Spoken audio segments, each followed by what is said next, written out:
Jeg plejede at være fraskuld, men nu prøver jeg at synge komisk.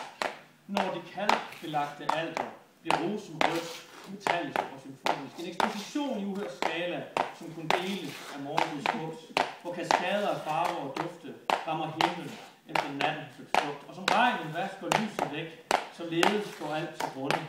Min offerplads, min evige muse, som alle vil mig misunde.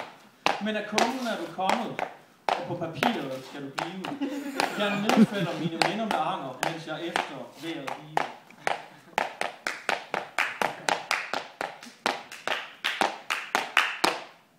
Stille, knirke, så et kig døren den går i, og befrier mig fra kulden, i det klokken den slår 10. Jeg er her nu, og for mig har blæsten fået læg. Dens mørke og ravage giver mig kun til mine knæ. Mine sko opbundne, bukser op knappene, og mine tanker kun ét sted.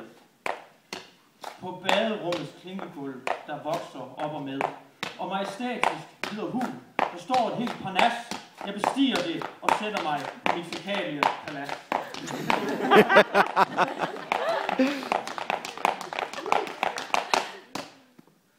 Ak, du kære, hvide ven, nu mærker i mine kinder atter igen.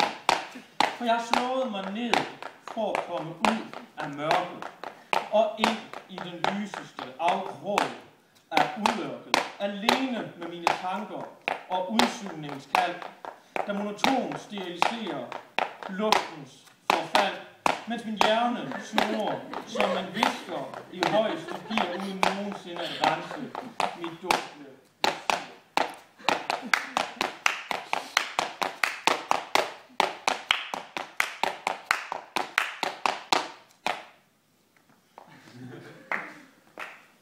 Jeg er mentalt distanceret, fysisk korrumperet, og tiden i eksil har gjort mig grænseforbi.